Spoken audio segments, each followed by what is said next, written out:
ఈరోజు మీడియాలో ప్రచురితమైంది, సోషల్ మీడియాలో కూడా రావడం జరిగింది. ఏదైతే దుద్యాల గ్రామము లగచర్ల సంబంధిత కంపెనీల కోసం భూసేకరణ తీసుకుంటామనే నిర్ణయం కాంగ్రెస్ ప్రభుత్వం వెనక్కి తీసుకోవడాన్ని మేము స్వాగతిస్తున్నాం.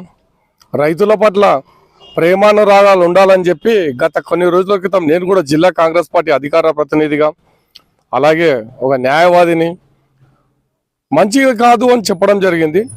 ఎవరు కూడా ఆ విషయం లోపల కూడా ఎవరు బాధపడే అవసరం లేదు. ఎందుకంటే రైతులను మనం ఎప్పుడైతే కాపాడుకుంటామో, రైతులను ఎప్పుడైతే మనము ఆదుకుంటామో, ఆ రోజే రైతులు మనం గుర్తించి రాజశేఖర రెడ్డి గారు, స్వర్గీయ రాజశేఖర రెడ్డి గారు 2009లో చనిపోయినా కూడా ఇప్పటి వరకు మా రైతుల పాలిట బాంధవుడు దేవుడు అని చెప్పుకుంటున్న రైతులు ఈరోజు కొన్ని అనుకోని సంఘటనలు అనుకుందాం,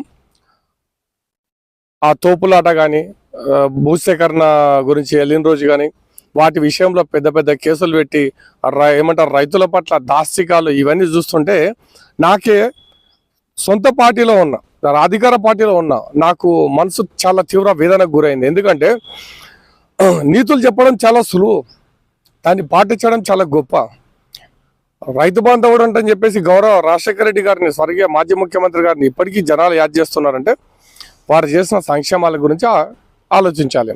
ఇప్పుడున్న ప్రభుత్వం కూడా మా ముఖ్యమంత్రి, గౌరవ ముఖ్యమంత్రి రేవంత్ రెడ్డి గారికి కూడా నేను ధన్యవాదాలు తెలియజేస్తున్నాం. ప్రజలు ఎప్పుడు మనం కన్నబిడ్డల్లా కడుపులో పెట్టుకొని చూసుకోవాలి, కానీ కాటికి పంపించేటట్లు చేయొద్దని చెప్పేసి మరొకసారి మీడియా ముఖంగా మా గౌరవ పెద్దలకు సూచిస్తున్నాం. ఎందుకంటే మేము సూచనలు చేయడం మా ధర్మం. 20 సంవత్సరాలుగా కాంగ్రెస్ పార్టీలో ఉండి గౌరవ స్వర్గీయ మాజీ మంత్రి మాణిక్రావు గారి శిష్యుడిగా, ఇప్పుడు అనుచరుడిగా అనుకోండి, లేదా సార్ నా గాడ్ ఫాదర్గా ఈరోజు నేను రాజకీయాల్లో వచ్చి ముందుకు వచ్చి పనిచేస్తున్నా, ప్రజల కోసం పనిచేస్తున్నా అంటే ఆ మాణిక్రావు గారు మరియు ఇప్పుడున్న ప్రస్తుత సభాపతి, శాసన సభాపతి గడ్డం ప్రసాద్ కుమార్ గారు, వారికి కూడా కృతజ్ఞతలు తెలియజేస్తున్నా.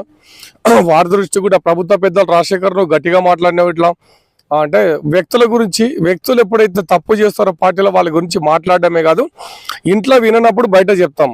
ఇంట్లో ఒకవేళ ఫోన్ చేసి చెప్పడానికి కూడా మా స్థాయి కాకపోవచ్చు, ఎందుకంటే వాళ్ళు చాలా గొప్పలు కదా, ఎదుటోళ్ళు మాట్లాడేటోళ్ళు, పెద్దవాళ్ళు ఉండొచ్చు, చిన్నవాళ్ళు ఉండొచ్చు.